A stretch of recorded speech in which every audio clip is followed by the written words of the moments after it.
Harry Potter and the Deathly Hallows Part 1, the video game that is, released back in the year 2010. And it was by and large pretty much a universal disappointment among Harry Potter fans. Now, if someone out there actually enjoyed the game, I don't want to insult you. That's totally fine if you liked it. But I think for the most part, fans and critics alike were not all that enthused with the quality of Deathly Hallows Part 1 and eventually Part 2 as well. You see, the developers at EA had a very interesting decision to make, because for those who have read the Harry Potter books or seen the Harry Potter movies, you know that Book 7 represents a pretty big shift in the overall tone, but mainly the setting. With so much of the action taking place outside of Hogwarts, it makes sense that the video game had to change somewhat. Unfortunately, the way they changed the game was in really all the wrong reasons. They went all in on the action. In fact, a lot of people still to this day refer to it as Call of Potter, basically implying that it essentially turned into a Call of Duty clone in the third-person form with Harry Potter and spells. And while many of the other games before it were kind of a mixed bag, it still seemed that everyone learned all the wrong lessons.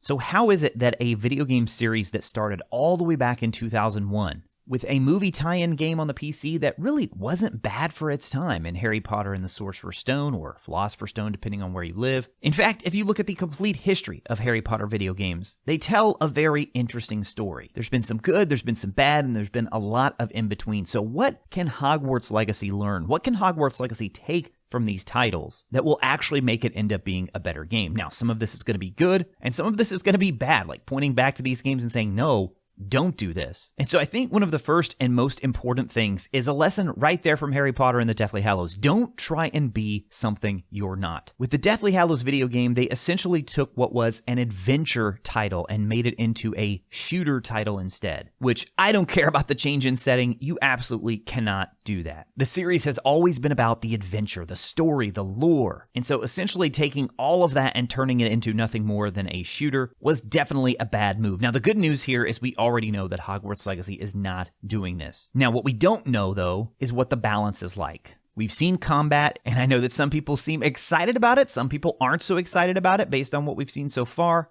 I personally think it looks pretty good. A lot of people have talked about how the enemies don't really appear to attack in more than groups of just one person at a time. But my hope here is that the demo we saw was basically on the lowest difficulty setting. We know there's going to be multiple difficulties. Of course, they could just be showcasing things for the purposes of that demo as well. We don't know that that's exactly how it's going to play. And we also, frankly, don't know how the combat is going to feel. That's really the main thing, right? How does it flow as you're actually playing the game and interacting with all of these enemies? Now, on the more positive side, some of the most beloved Harry Potter games are the first three. So Sorcerer's Stone, Chamber of Secrets, and Prisoner of Azkaban. Now, I've seen people kind of disagree on whether they prefer the PC or the console versions, but regardless of which one you like better, it was really that exploration and that sense of discovery from those games that people liked so much. Honestly, I would have enjoyed Chamber of Secrets on the GameCube even more if it wasn't for all the loading screens that interrupt you almost every time. You go into a new room, go to a new area, so that's kind of annoying. Hopefully we won't have to worry about a lot of load screens with Hogwarts Legacy.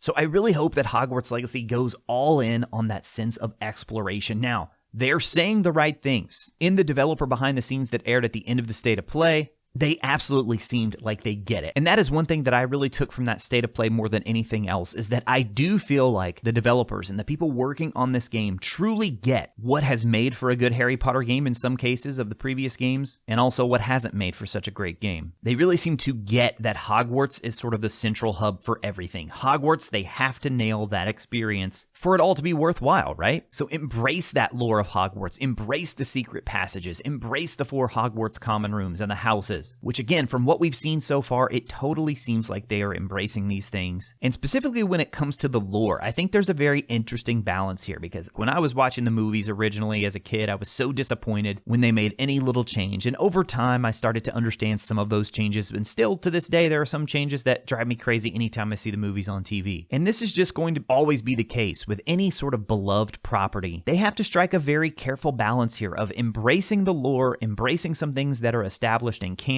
but also trying to do some new things. And I would never advocate for completely breaking the canon. That's just not in me. I can't do it. But in some cases, I am okay with them kind of bending the canon just a little bit if it makes for a better video game experience. And truth be told, when it comes to the old Harry Potter games, I know some of you may disagree with me on this. That's okay. I don't ever think there's really been a great Harry Potter game. There have been some good Harry Potter games, some average, some mediocre, and then some just downright bad Harry Potter games. But I really don't think we've truly had a great Harry Potter game. So that is why I think so many people are excited for Hogwarts Legacy, is because it truly has a chance to do something that we've never seen before and make a Hogwarts game that actually lives up to the original series. Now, one thing I would argue that none of the games have ever quite nailed is the magic and spell casting system. I'm not a game developer, so I can't say exactly what will make for the perfect system. I have some ideas based on previous games that I've played, but a lot of those games in my mind also have some sort of melee ability that goes with them as well. But with Hogwarts Legacy, with Harry Potter, your wand is really kind of exclusively the tool that you'll use both in battle and for puzzle solving. Now, they can definitely get creative maybe with transfiguring some objects and things like that. And when it comes to spells, we actually know about quite a few already. We can hear the character say all of these right here. I'll put them on the screen for you now. In the trailer, we hear these verbally called out. So we know these are all going to be in the game. So the system of categorizing and being able to select and switch between different spells on the fly is going to play a huge role in how that gameplay feels. I still think they'll ultimately go with some sort of spell wheel system where we'll be able to pull up all of them at once and then quickly switch on the fly. And then I would also expect we'll be able to hotkey some of the spells to specific buttons. And one other positive thing I think they could take from some of those old Harry Potter games is that there are mini games that can actually work. Mini games are always sort of a touchy subject with any video game because obviously they call them mini games for a reason. It's kind of just a distraction to the main thing that you're doing. But frankly, I loved tossing the garden gnomes in Chamber of Secrets. I thought that was super fun. And even Quidditch, I thought they did a decent job with in the console games. And we still don't know if Quidditch is in the game just yet. And it really does seem like the Wizarding World already has so many things that are just ready to be mini games. You've got gobstones, you've got exploding snap, you've got wizard chess. We already know about broomstick flying. They've also talked about potions and caring for magical creatures, so I think there could definitely be some mini games that you work in there as well. But overall, and I'll just tell you guys, this may be a controversial thing for me to say. I hope it's not. I hope you don't get too upset with me. But if I'm going to be completely honest with you, I hope that Hogwarts Legacy takes more inspiration from more modern and recent games as opposed to the old school Harry Potter games. Look, I totally get the nostalgia. There are a lot of things about those games that I love, but at the end of the day, I just keep coming back to the fact that none of them ever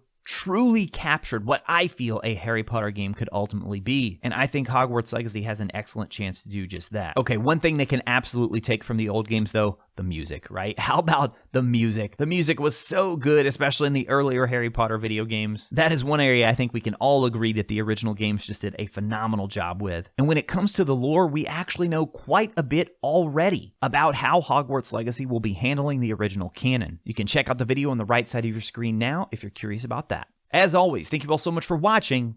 I'll talk to you again soon.